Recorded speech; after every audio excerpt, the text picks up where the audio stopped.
DNA मित्रों, DNA के विश्लेषण की शुरुआत आज हम एक गंभीर सवाल से करेंगे। सवाल यह कि क्या देश का उड़न तंत्र गांजा फूंक कर काम कर रहा है? यह डराने वाला सवाल हम इसलिए पूछ रहे हैं क्योंकि एक पायलट 5000 किलोमीटर तक गांजा पीकर के प्लेन उड़ाता रहा। गांजा पीकर पायलट ने जमीन से 36,000 फीट ऊपर 145 लोगों की जान को जोखिम में डाल दिया। यहां एक छोटी सी बेहद मामूली सी चूक भी 145 लोगों की जान ले सकती थी। ऐसी मामूली चूक को रोकने के लिए पूरा उड़न तंत्र काम करता है, लेकिन इस केस में तंत्र को पता ही नहीं चला कि उसका पायलट गांजे के नशे में। न उड़ान से पहले पायलट को चेक करने वाले सिस्टम को, न एयरपोर्ट अथॉरिटी को, न ही उस एयर इंडिया को जिसका यह विमान था। यात्रियों की सुरक्षा में इस गंभीर चूक का खुलासा कब हुआ? और तब हुआ जब एयरक्राफ्ट अचानक हवा में ही 300 फीट नीचे आ गया, जब 20 लोग घायल हो गए, अफरा तफरी मच गई, घायल यात्री अस्पताल पहुंच गए। तब 4 दिन बाद पता चला कि जो हुआ वो तकनीकी खामी या खराब मौसम की वजह से नहीं हुआ। इसके पीछे आपराधिक लापरवाही थी, उड़न तंत्र की संगीन लापरवाही थी। पायलट गांजा पीकर विमान उड़ा रहा था। सोचिए कितनी डरावनी सच्चाई है। स्वामी विवेकानंद ने कहा है कि जिस प्रकार एक वृक्ष अपने छांव में बैठने वाले पक्षियों की रक्षा करता है, उसी प्रकार जिम्मेदार व्यक्ति का यह कर्तव्य है कि वो अपने आश्रितों की ढाल बने। जो अपनी रक्षा के दायित्व से मुंह मोड़ता है वो पापी है, ये स्वामी विवेकानंद ने कहा है। जमीन से 36,000 फीट की ऊंचाई पर फुकेट से दिल्ली आ रहे एयर इंडिया के विमान में बैठे 137 यात्रियों की सुरक्षा की जिम्मेदारी क्रू मेंबर्स और पायलट्स पर थी, खासतौर पर पायलट इन कमांड पर, क्योंकि उसी पर यात्रियों को सुरक्षित तरीके से उनके गंतव्य तक पहुंचाने की मुख्य जिम्मेदारी होती है। इसलिए अब जो हम आपको बताने जा रहे हैं उसे बहुत ही ध्यान से सुनिएगा। सूत्रों के मुताबिक Phuket Delhi air India flight AI 2379 के पायलट इन कमांड की डोप टेस्ट की दूसरी रिपोर्ट भी पॉजिटिव आई है। यानी पायलट इन कमांड उड़ान के वक्त नशे में था, जो मेन पायलट था। सूत्रों के मुताबिक पायलट इन कमांड के सैंपल में मारिजुआना, जिसे आम बोलचाल की भाषा में गांजा कहा जाता है, उस गांजे के इस्तेमाल की पुष्टि हुई। सोचिए ये कितनी बड़ी लापरवाही है। एयरक्राफ्ट के जिस कैप्टन पर यात्रियों को सुरक्षित डेस्टिनेशन तक पहुंचाने की जिम्मेदारी थी, जो हवा में 137 यात्रियों क्रू मेंबर्स को लेकर उड़ रहा था, वो गांजा का नशा कर रहा था। सोचिए बिना फायर एग्जिट और इमरजेंसी एग्जिट की जानकारी के भी यात्री डेस्टिनेशन तक सुरक्षित पहुंच सकते हैं, लेकिन अगर कैप्टन ही गांजा के नशे में हो तो यात्री सुरक्षित कैसे हो? डीएनए मित्रों, यहां एक गंभीर सवाल है। आखिर एक पायलट गांजा पीकर जहाज कैसे उड़ा सकता है? क्या विमान की उड़ान से पहले पायलट नशे में है या नहीं, यह जानने के लिए कोई नियम नहीं है? कोई जांच होती है या नहीं होती है? आखिर एयर इंडिया का पायलट इस जांच से कैसे बच गया, इसे समझना जरूरी है। इसलिए अब हम आपको बताते हैं कि उड़ान से पहले पायलट की जांच की पूरी प्रक्रिया क्या है। भारत में उड़न तंत्र को रेगुलेट करने वाले Directorate General of Civil Aviation के प्रोटोकॉल के मुताबिक उड़ान से पहले ड्यूटी पर तैनात पायलट के शरीर में नशा या शराब का स्तर पूरी तरह शून्य होना चाहिए। इसे जांचने के लिए 2 प्रमुख जांच होती हैं। पहला टेस्ट है ब्रीथ एनालाइजर टेस्ट। एयरक्राफ्ट के टेक ऑफ से पहले भारत में 100% यानी सभी फ्लाइट्स के पायलट और केबिन क्रू का ब्रीथ एनालाइजर टेस्ट होता है। क्रू मेंबर्स मशीन में फूंक मारते हैं, जिससे सांस में अल्कोहल का स्तर जांचा जाता है। मित्रों, कई बार सड़क पर ट्रैफिक पुलिस भी गाड़ी चलाने वालों का ब्रीथ एनालाइजर टेस्ट कराती है। उड़ान के बाद पायलट्स और क्रू मेंबर्स का रैंडम ब्रीथ एनालाइजर टेस्ट होता है, यानी उड़ान के बाद भी जांचा जाता है कि उड़ान के दौरान कहीं किसी ने शराब तो नहीं पी। ब्रीथ एनालाइजर शरीर में सिर्फ अल्कोहल की मात्रा की जानकारी देता है, इसीलिए दूसरे नशीले पदार्थों की जांच के लिए डोप टेस्ट भी होता है। डोप या साइको एक्टिव सब्सटेंस टेस्ट सिर्फ पायलट्स का होता है, वो भी रैंडम आधार पर। यानी ये टेस्ट हर पायलट का नहीं होता है, किसी भी पायलट का टेस्ट हो सकता है।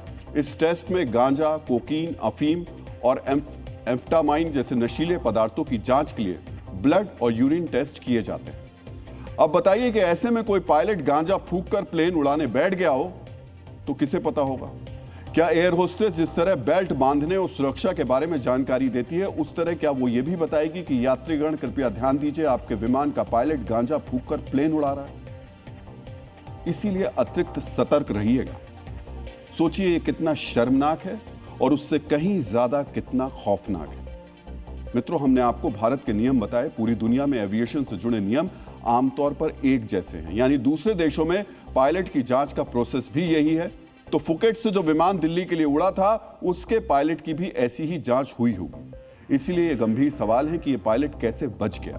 हम इस पर विस्तार से जानकारी देंगे, लेकिन यहां हम भारत और दूसरे देशों के नियमों में कुछ अंतर भी आपको बता देते हैं। डीजीसीए के नियम के मुताबिक भारत में विमान उड़ाने से कम 12 घंटे पहले तक पायलट के लिए शराब पीना पूरी तरीके से बैन है। अमेरिका में यह समय 8 घंटे का है, यानी अमेरिका में पायलट को 4 घंटे की छूट है। भारत में उड़ान के समय पायलट के खून में अल्कोहल की मात्रा 0% होनी चाहिए, यानी पायलट के ब्लड में अल्कोहल बिल्कुल भी नहीं होना चाहिए। अमेरिका में पायलट के खून में 0.04% तक अल्कोहल की मात्रा स्वीकार्य है। इससे अधिक होने पर कार्रवाई होती है। भारत में पहली बार नियम तोड़ने पर पायलट की काउंसलिंग होती है। अमेरिका में पहली बार नियम तोड़ने पर भी पायलट की तत्काल ग्राउंडिंग होती है, यानी उसे उड़ान से रोक दिया जाता है। तीसरी बार नियम तोड़ने पर भारत में पायलट का लाइसेंस रद्द कर दिया जाता है। अमेरिका में भी यही प्रावधान है। भारत में रैंडम टेस्टिंग रेट 50% है, यानी कुल फ्लाइट्स में से 50% फ्लाइट्स की अचानक चेकिंग होती है। अमेरिका में इसका कोई सीधा आंकड़ा नहीं है, लेकिन वहां भी रैंडम चेकिंग होती है। ये एयरलाइंस पर ही निर्भर करता है। डीएनए मित्रों, सोचिए कागज पर भारत में नियम कितने सख्त हैं। सभी एयरलाइंस के लिए नियमों का पालन करना अनिवार्य है। एयर इंडिया का दावा है कि उसकी इंटरनल पॉलिसी इससे भी ज्यादा सख्त है। पायलट को पहली ही गलती पर नौकरी से बाहर कर दिया जाता है। फिर कैसे गांजा पीकर एक पायलट एयरक्राफ्ट लेकर फुकेट से दिल्ली तक आ गया? इस पर विस्तार से चर्चा से पहले आपको उन यात्रियों को सुनना चाहिए जो 4 अगस्त को एयर इंडिया की फ्लाइट नंबर AI2379 में सवार थे। 6 साल का बेटा था। मेरी वाइफ के साथ मेरी बेटी थी। मेरे सास ससुर बगल में बैठे थे। मेरी सास का रिब अभी भी फ्रैक्चर है।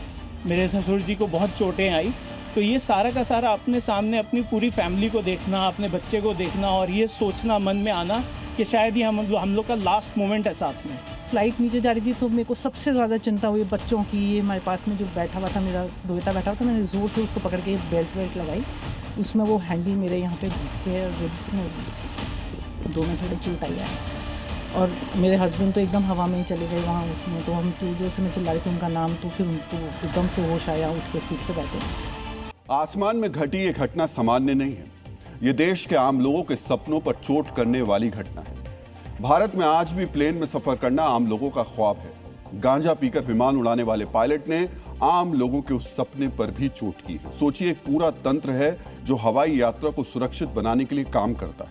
ये उड़न तंत्र दावा करता है कि यात्रियों की सुरक्षा के लिए सिस्टम हर सेकंड चौकसी से काम करता है, लेकिन असल में क्या होता है? असल में होता यह है कि एक पायलट गांजा पीकर फुकेट से दिल्ली तक विमान उड़ाता है। सोचिए, अगर विमान ने 300 फीट का गोता नहीं लगाया होता तो शायद ही किसी को इस लापरवाही की जानकारी होती। तो हो सकता है कि 300 फीट के बदले विमान जमीन पर भी गिर सकता था। इसी एयर इंडिया का विमान 1 साल पहले अहमदाबाद में किस तरह हादसे का शिकार हुआ था, वो सबने देखा था। फिर भी उसी एयर इंडिया के विमान में इस तरीके की लापरवाही हुई है। मित्रों, ये लापरवाही कितनी बड़ी है, सिस्टम की ऐसी लापरवाही कितने लोगों के लिए खतरा है, अब इसे भी समझिए। भारत में हर घंटे करीब 600 से 900 कॉमर्शियल एयरक्राफ्ट उड़ान भरते हैं। अगर हम प्रमुख और छोटे एयरपोर्ट्स की उड़ान भरने वाले कुल विमानों की बात करें तो हर घंटे लगभग 400 से 600 विमान टेक ऑफ करते हैं, यानी औसतन हर 2 मिनट में देश के किसी न किसी एयरपोर्ट पर एक फ्लाइट टेक ऑफ या लैंड कर रही होती है। इन फ्लाइट्स में रोज करीब 4,16,659 लोग घरेलू उड़ानों में सफर करते हैं। मित्रों, ये सिर्फ घरेलू उड़ान यानी भारत के अंदर सफर करने वाले हवाई यात्रियों का आंकड़ा है। हर घंटे के हिसाब से देखें तो हर घंटे करीब 17,360 लोग हवाई जहाज में उड़ान भरते हैं। भारतीय एविएशन इंडस्ट्री हर साल करीब 8% के हिसाब से ग्रोथ कर रही है, यानी हर साल हवाई सफर करने वाले यात्रियों की संख्या लगातार बढ़ रही है। सोचिए, रोज करीब 4.25 लाख भारतीय उड़ान भरते हैं। किसके भरोसे? उस उड़न तंत्र के भरोसे जो कागज पर कई तरीके के सिक्योरिटी चेक का दावा करता है कि हर हवाई यात्री पूरी तरह सुरक्षित है, लेकिन जो हो रहा है वो आप देख रहे हैं। फुकेट दिल्ली फ्लाइट में जो हुआ उसे एविएशन एक्सपर्ट बड़ी लापरवाही बता रहे हैं। सुनिए एक्सपर्ट्स इस पर क्या कह रहे हैं। पायलट्स का मेडिकल टेस्ट हुआ तो पता चला कि वो नशे में थे, marijuana का उन्होंने नशा किया था। ये बहुत ही हीनियस क्राइम है कि पायलट के गैर जिम्मेदारी का, और डीजीसीए इसमें बहुत सख्त है। मैं समझता हूँ वो बख्शेंगे नहीं, इनको सज़ा मिलेगी। लेकिन ये जिम्मेदार पायलट से हम उम्मीद नहीं कर सकते हैं और ऐसे लोगों को जेल जानी चाहिए। सबसे पहले ये किसी भी पायलट के लिए एक बहुत ही गंभीर अपराध है यदि वो विमान में नशे में है या फिर उसने ड्रग्स लिया हो।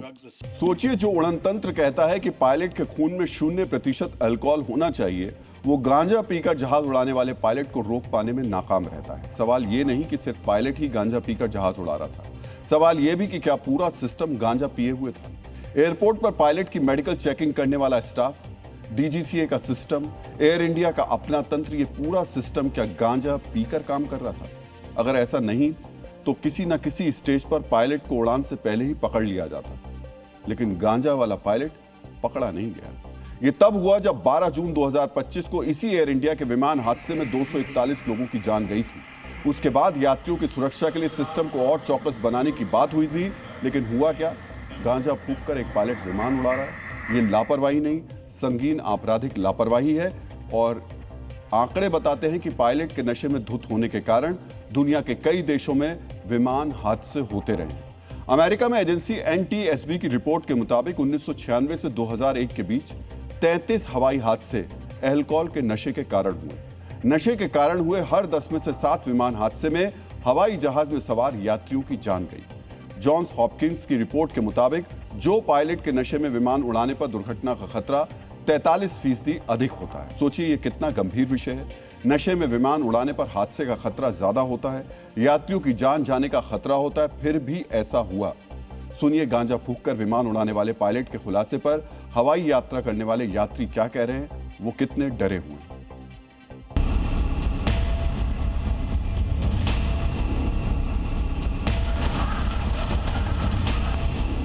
ड्रग्स अगर इन्वॉल्व हैं तो एक सीरियस थ्रेट है ये एविएशन इंडस्ट्री के ऊपर ही। अगर मैं सेफ ही फील नहीं करूँगा, ऐसे इंसिडेंट बार बार होते रहेंगे तो मैं हेजिटेट करूँगा ना फिर इंटरनेशनल फ्लाइट्स लेने के लिए या कोई भी स्पेसिफिक फ्लाइट में लेने के लिए। अगर ऐसे इंसिडेंट अगर फ्लाइट पे हो रहे हैं तो उसकी जिम्मेदार ये कंपनी से ज़्यादा गवर्नमेंट ज़्यादा इम्पोर्टेंट, क्योंकि उसको सीरियसली नहीं देख रही है कि उसके क्या पैरामीटर्स होना चाहिए, उसकी इंडिकेटर क्या होना चाहिए, उसका टेस्टिंग क्या होना चाहिए। कितना ऐसे कहने लायक की कोई तुलना नहीं की जाए, कितना खतरनाक है। आप खुद सोच के देखें इंसान के नाते।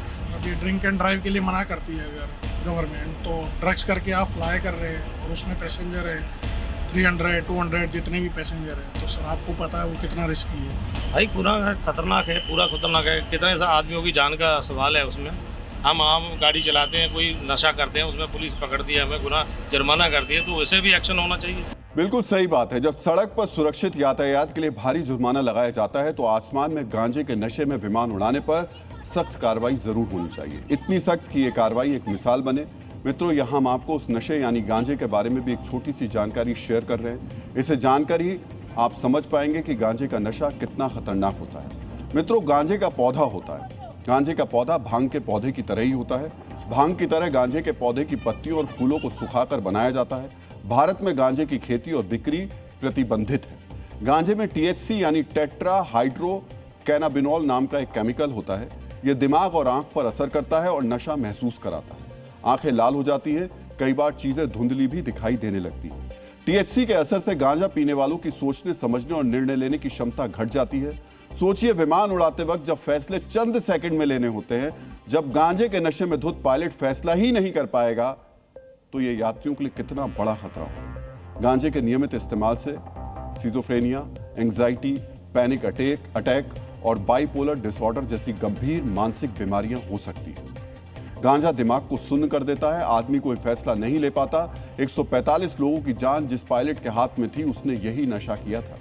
गांजा का सेवन करने से कई और नुकसान होते हैं। हम विस्तार से इस बारे में चर्चा नहीं करेंगे क्योंकि हमारा मुद्दा यात्रियों की सुरक्षा और सिस्टम की लापरवाही है। मित्रों, जानते हैं भारत में उड़न तंत्र को संचालित करने वाले DGCA का सालाना बजट करीब 342 करोड़ रुपए है। यह पूरा पैसा मुख्य रूप से सुरक्षा, निगरानी, निरीक्षण जैसे काम पर खर्च होता है। यह हवाई यात्रियों की सुरक्षा के लिए खर्च होने वाले बजट का सिर्फ एक हिस्सा है।